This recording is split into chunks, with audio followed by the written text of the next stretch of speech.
Hello, and welcome to the lore of Braunhaven. I apologize for it taking so long to create a second, or the follow-up video, or the second episode, rather.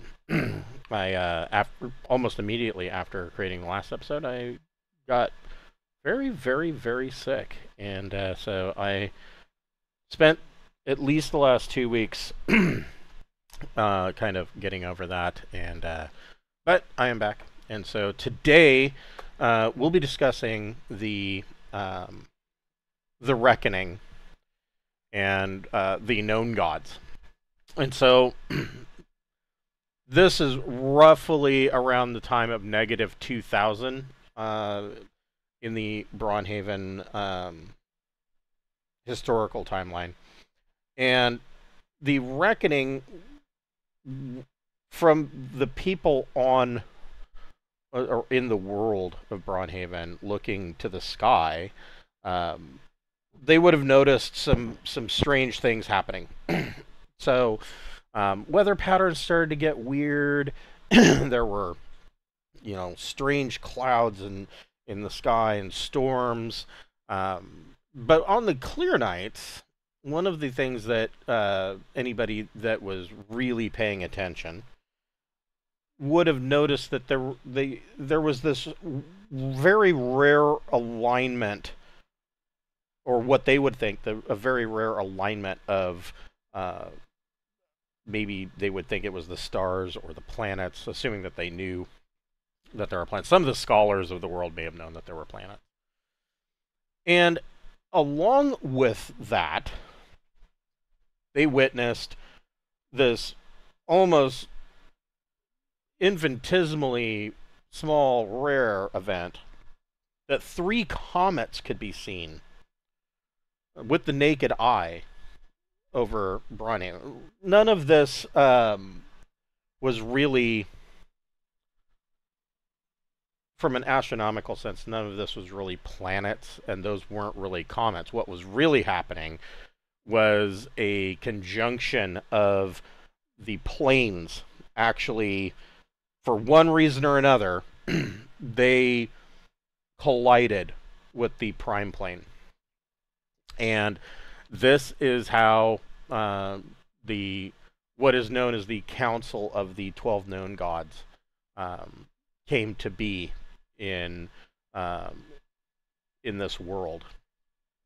The biggest thing during this time, like I said, there was torrential flooding, there were volcanoes going off, there were earthquakes.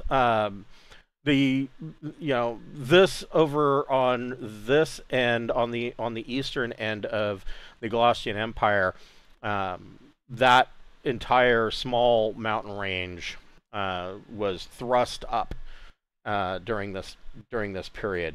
It was a really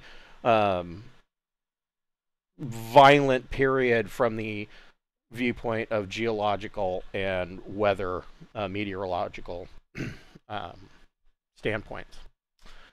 And when these planes collided, they kind of overlapped one another and glommed onto each other. And that's really the only way that I can describe it. It was almost like it's like sticking 2 pieces of chewing gum together. You're not going to be able to separate it perfectly. And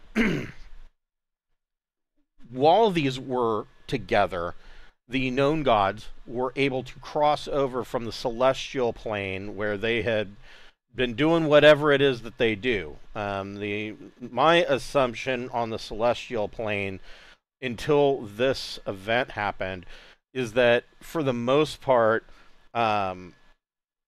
these things happened on an everyday normal occurrence for them, just as they do on the prime plane. There may have been adventures on the celestial plane. There may have been cities and towns. A lot of this outlook, especially for those from the celestial plane, would have changed. Suddenly, once they step onto the prime plane, they realize that they have, superior abilities and godlike powers, and so now these new gods are walking the prime plane. And for the most part, when the 12 elder gods came down, they pretty much just set up shop and immediately recognized their abilities and took power over the world. Um, and for their part, the old gods really didn't care too much. They didn't really. Now you have to remember the old gods. They had great amounts of power, or at least were rumored to, and they knew about the new gods. And the two didn't get into a war or anything of that manner. The old gods just kind of decided that they were going to stay in their lane and just keep doing what they've always done. And the 12 elder gods that stepped over, they are pretty happy to allow that to happen. There are cases where there is a bit of overlap, and that can sometimes cause a bit of friction, but not to the point where the gods themselves get into it with each other. The open agreement between the old gods and the new is more of a case of if there's going to be some kind of conflict, the mortals will be the ones that will be dealing with it, not us. And because if in reality, and they all of the gods are aware of this, is that if they were to get into some kind of battle, this world would be torn asunder. And speaking of torn asunder, so this conjunction and of the reckoning caused some other problems for the cosmology of the universe. And the first one being that when the celestial plane, or when these planes collided, and it's pretty much all of them collided, they then kept going and kind of passed through, and that just ripped asunder some of the other planes. So the prime plane is almost perfectly surrounded, of course, by the what they call the veil. And the veil is, for all intents and purposes, the veil is a very thin, narrow plane that we would think of as like the ethereal plane. So spells such as etherealness, or the ability of phase spiders, things of that manner, it's because they're jumping, or they're stepping into the veil and back out into the prime plane. Well, that got kind of shredded, and a new the shredding of the veil then created a new plane known as the Shadow Realm. And the Shadow Realm, it's funny because everybody assumes that that there's always been an afterlife. That maybe not necessarily true. For the people of Braunhaven, before the reckoning, when you die, you get buried into the ground and you become one with the world. And the thought is that, ashes to ashes, dust to dust, you are returned to the earth. The earth then reborn. You're reborn anew in some other way. Maybe not necessarily a full reincarnation kind of thought process, but from the ashes of your dead loved one will grow a great tree, or whatever. That changed once the veil was shredded and the Shadow Realm was created. And the Shadow Realm, when you die, your soul passes through the veil. And for the most part, excuse me, for the most part, you live a normal life in the Shadow Realm as you would in the Prime Plane. But you're not supposed to have any memory of of the prime plane or your previous life, you just suddenly come into being in the shadow realm and potentially go on doing whatever it was that you were good at or were doing. And nobody knows how long you stay here. It could be a day, it could be a month, it could be millennia. And time seems to be almost inconsequential. Um, those that have gone to the shadow realm have a difficult time judging how long time actually is taking. Everything, as far as time goes, it's very nebulous. But at the end of your, however long your tenure is in the shadow realm, you then go to the court, and your actions are weighed, and it is decided whether or not you will be passed on to one of the celestial planes, or because it kind of got shattered into multiples as well, or and that would be assumed for a life well lived, or if you had a life that was not well lived, cast down into the pits of the hells. Now, another plane was created along with that, and the thing to keep in mind is that the veil.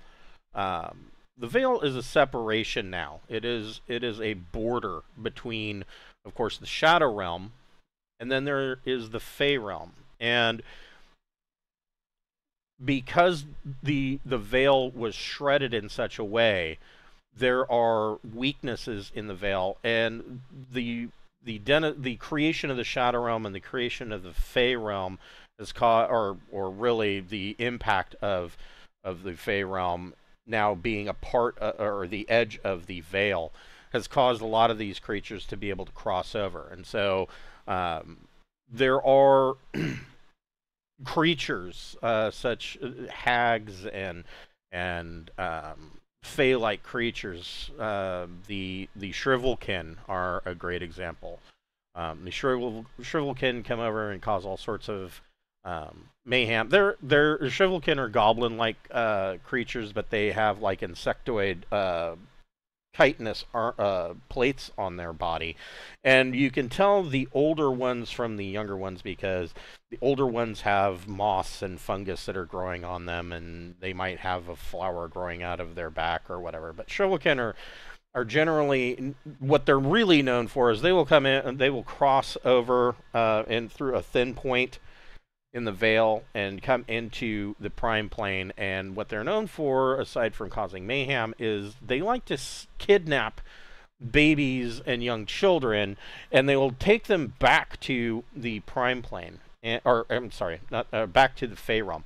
And oftentimes, I mean, they eat them, but most of the time, and this is especially true for girls, they will take them to a Fey hag. And the Fey hag, if she is looking to create a new coven or what have you, or needs companionship maybe, or wants to pass on her legacy, this child is then raised as a Fey hag and actually transformed into a Fey hag. And there's no redemption after that. I mean, if you can rescue the child early enough, if you were to go to the Fey realm and rescue them early enough, that's a possibility. But once they have transformed into a Fey hag, there's no good left in them. They are utterly corrupt and evil, and you're gonna have to put old Yeller down. With that, so the let me get to my page here.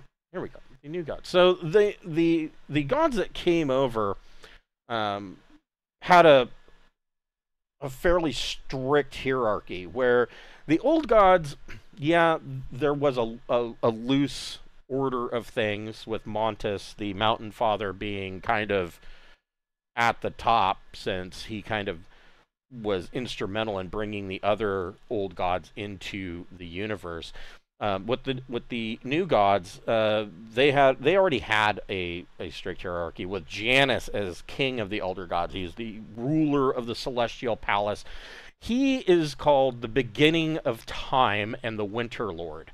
And so the gods, these new gods, are where we get the the months of the year and really the seasons of the year. And Janus, of course, being the start of the year and being the winter lord, he is depicted commonly as being a towering, naked man, except for a sash made of snow that billows off into wisps in the wind. And he wields a staff that hurls wintry blasts of snow and ice. The Usually people view him kind of like a child might. Well, he views mortals like a child might view ants that they're burning under a magnifying glass in the sun. Um, he he on the one hand he delights in their suffering, but on the other hand he attempts to shepherd them. Oddly enough, he is of lawful alignment. So ultimately, he is a force for order and good, but he really has his moments, and this is a perfect example of, mortals will never be able to. They'll never understand the thinking of gods. We're talking about omniscient, omnipotent beings, and as a mortal, you just don't matter. That's really the truth. Janus is married to Festus, and she is the queen of the thawing heart. She's the mistress of fickle desire, her ladyship of lust. So Festus is also of lawful alignment. She is depicted as a beautiful woman with alabaster skin and raven black. Is she? Maybe I got that wrong. She is.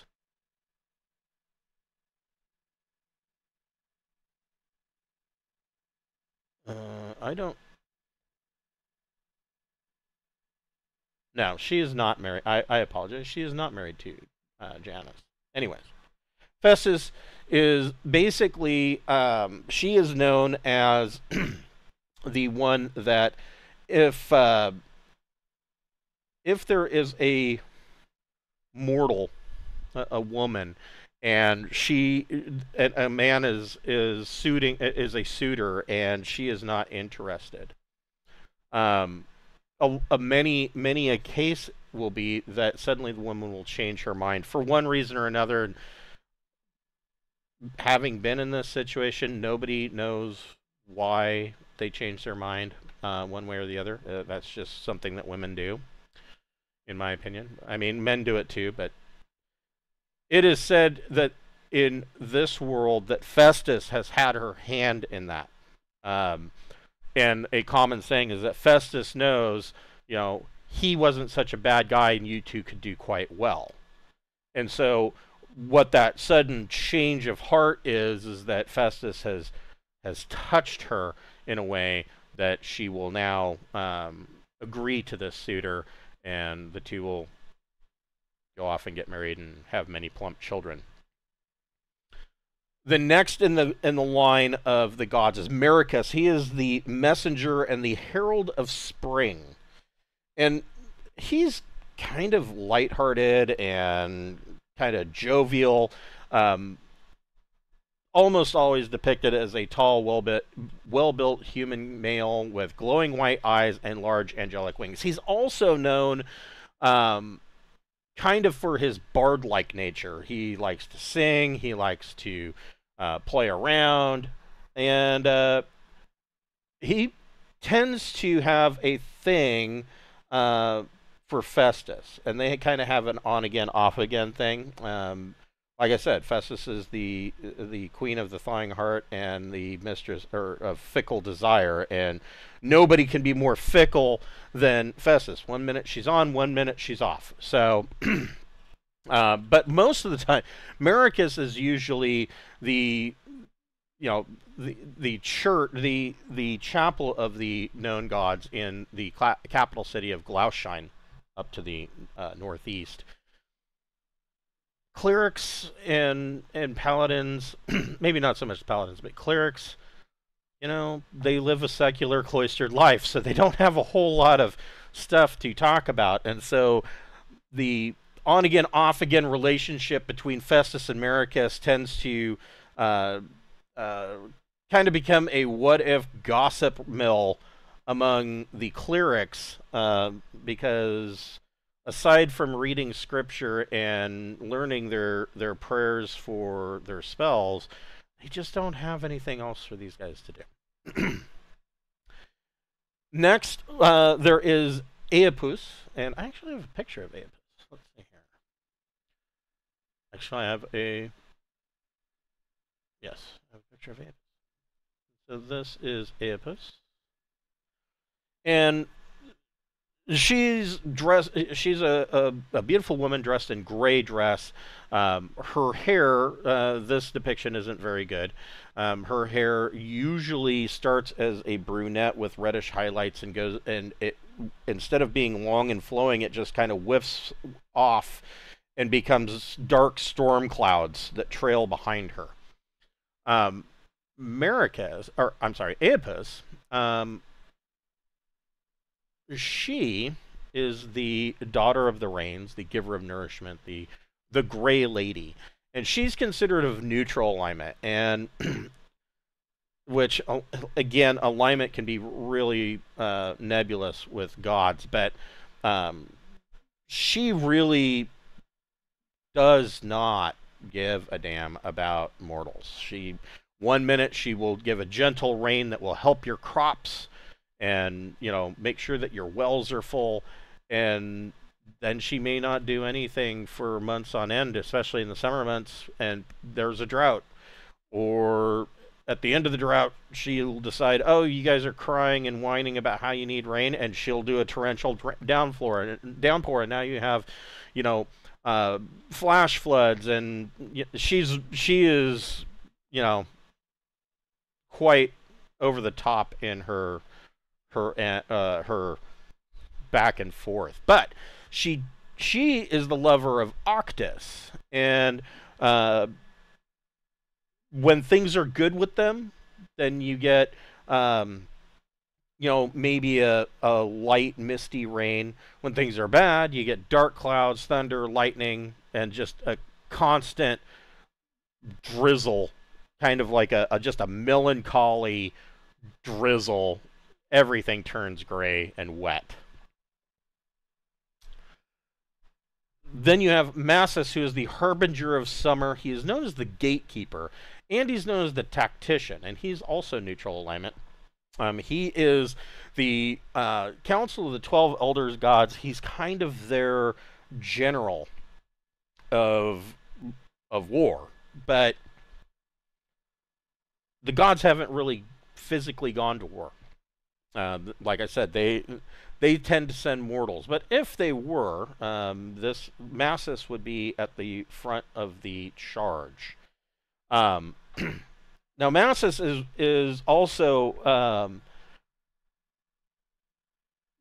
the god that most magic users, illusionists, and necromancers, maybe not so much necromancers, but definitely magic users and illusionists kind of throw in and follow Massus. And that is why he is known as the gatekeeper. He is the gatekeeper of arcane knowledge. And it is, well, it's known to the gods. It's suspected by many of the mortals on the Prime Plane. But it was Massus that ensured the birth of the Archmage Maximilian Tacidanus in the small town of Reef's End. And that was an important event because Maximilian Tacidanus is actually an avatar of the known gods. And basically, that means they took a spark from each of the gods and they kind of put it into this mortal child. And so avatars have some special abilities that other mortals don't have. They basically stop aging, in their early or mid and late 20s to mid to late 30s, and they just kind of stay that age forever. Um, then you have Janau, who is the Warm Prophet, Lord of Sunlight, and the Bringer of Dawn. He is generally seen as being of moderate temperament, and it when he found out that Massus was going to ensure that Tacidantilus was born, Janau actually stayed at the bedside next to Tacidantilus's mother and was present for the birth. He's depicted as a tall male wearing a white toga and having a circlet of pure sunlight in his wavy blonde hair. He's the bringer of dawn, so people, if you're ever wondering whether or not the sun's going to rise tomorrow, these people, sometimes they do, and they would look up to the sky and they would thank Janau. Next, you have Julief. Julief, so this is where my mistake was. Hey, man, I wrote it, and I still make mistakes. Julief is the celestial bride and the mother of summer. She is the wife of Janus, king of the elder gods. But the two of them are estranged, and the reason that they're estranged is that Julief is extremely jealous of the fact that her husband, Janus, has a consort with the god Decus. And we'll get to Decus in a moment. But this jealousy can cause Julief to be unpredictable. When she's in a foul mood, there are going to be long, hot summers that can last far longer than they're supposed to. Droughts, livestock, and of course she gets Oedipus in on it, and they kind of have a bitch session together. And so her jealousy can have some direct problematic input for mortals in the prime plane. And then you have Agron, who is the war bringer. So he basically will go out and he'll start shit for who knows what reason. So if you've got two groups of mortal people on the prime plane that are on that razor's edge, he'll do whatever it takes to send one of them over the edge. He is the warbringer, the feeder of tombs, and the angry lord. Now, he is a chaotic alignment. He is angry, he is vengeful, and he's depicted as a cyclops in full plate armor, and he wields a massive iron maul that he uses to crack the earth. And so whenever there's a earthquake or something, people will think that Agron must be pissed off and he's cracking his big iron maul into the ground. And next you have Septim, who is the grandfather. He's known as Grandfather Harvest. He's the brewmeister, and he's known as the Waning Days. And generally, Septim, the end of summer, the beginning of the herald of fall is why he's known as the Waning Days. He's depicted as an old man. He likes to wear a straw hat. He likes to sit under a tree with an ever-full tankard of ale in one hand and an apple in the other, and he basically likes to just sit around and drink and enjoy the fruits of the labor of the mortals of the realm. So he's a really laid-back dude. He's a neutral alignment. He's slow to anger. He gets a genuine joy out of actually taunting Agaron, and sometimes he'll tease Julief about her husband's dalliances. He's kind of a fun guy, but he's not afraid to poke fun at everybody else. We have Octus. He is the Lord of the Dead. He is the Night Bringer, and he's known as He Who is in the Shadows. And he rules. So Octus actually rules over the Shadow Realm, and he's chaotic alignment, but I don't know. The way I look at Octus is I almost wonder if he's chaotic alignment, mostly because he's not exactly happy that he is in the position where he has to rule over the Shadow Realm. If that makes any sense, like it's not a happy job for him. Um, if you've ever met a lot of people that have been working in technical support for way too long, um, they'll have that kind of outlook, like it's a job, but I don't have anything else, and this is my life now. And that's kind of how I see Octus. It's not a happy job for him. He is the ruler of the Shadow Realm, and it is his court that these mortal souls are brought to, where he will weigh them to see if they should be moved up to the celestial plane or moved down into the hells. And you can probably imagine in a land, especially right after the reckoning, there was probably a backlog. So this might be why some souls are sitting there for millennia, while others may be there for a day or two. They probably do it in alphabetical order. You know, oh, your last name's Zebra? Well, you're going to be here a while. He's depicted as a pale-skinned and very frail middle-aged man. He wears black hooded robes. He has white hair. He walks with a staff that is capped with a circular pendant with a red ruby in the center of it. And there's always a black crow that sits on his shoulder. And yeah, he is lover of Aepus. Their relationship is fairly toxic. Aepus, because of her relationship with Octus, who's never happy, is almost always depressed.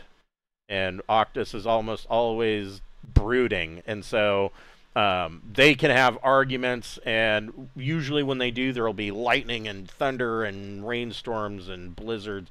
And that happens on both the Prime Plane and in the Shadow Realm. So the Shadow Realm really is like the Prime Plane. It's just everything is grayer and darker, and colors that should be bright are not. I don't believe there is any such thing as a pastel color in the Shadow Realm. Yeah, probably no rainbows either.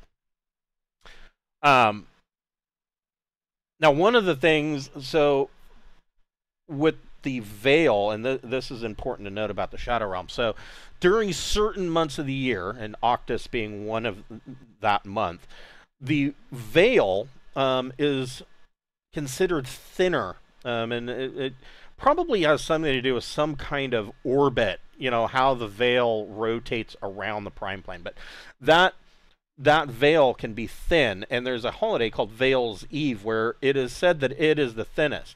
And that can be a fairly difficult time, because with it being so thin, you can have things move over from the Shadow Realm into the Prime Plane, and they can cause some serious problems, such as the Shadow Realm is really where the power of the undead come from. So you might have, on the least case scenario, you might have some souls wander through and become zombies or skeletons. Worst case scenarios, that a wight might come through, or a vampire lord may come through and decide to set up shop, which can be a real blight on the land, because, you know, all of a sudden you're going to have villagers that are vanishing because of a hungry vampire. Next, you have Navius, who is the Cold Mistress, the Stygian Queen, the Frost Magden. Navius is an oddity. So, as soon as she came to the Prime Plane from the Celestial Plane, she is the only case where the one of the known elder gods has decided to physically get into an altercation. But she didn't get into an altercation necessarily with another god. She decided that she wasn't going to stay on the Prime Plane, and she wasn't really overly interested in ruling directly on the Prime Plane, and so she kept going, and she went down into the hells, and she went down to the Stygian layer of hell, and at that time, the Stygian layer of hell was ruled by an archdevil named Vuslax. And she kicked his ass and booted him out of the Nine Hells and took over. She is chaotic alignment, um, and she rules the Stygian layer of hell with an iron fist. She is seen as a tall woman with the legs of a goat. She's got curling horns sprouting out of her head, and she likes to wear shaggy white furs. And this, if you know the Stygian layer, it is a frozen wasteland, and that's where her throne is. And last of the 12 gods, you have Decus, and he is the Winter Lord, the Frozen Consort, and the Giving Father. Decus is lawful alignment. Decus is actually kind of a cool guy. He has a demand that mortals will spend the last month of the year, the entire month, giving gifts to one another and being kind to each other. And so the month of Decus has a holiday called the Festival of Giving that lasts the entire month, and there is nothing but parties and festivals and balls, and people give to charities and they give out gifts, and it just lasts the entire month, and it rolls over into Janus in the first month of the year. That as the new year begins, that's kind of like the final hurrah of the Festival of Giving, and so he is known also as being the consort of Janus, the king of the gods, and this causes all of the grief between Janus and Juliet. He's a festive deity. He likes to have a large feast, a blazing hearth, a very strong drink. And he's depicted as a middle-aged man with a black goatee wearing a royal blue robe with white fur lining. Now, the other part about Decus that's important is that he has an avatar of the gods as well, but his avatar only contains his spark. And his avatar is Saint Baldmere. And Saint Baldmere is a dwarf, and Saint Baldmere is known for, during the month of Decus, at the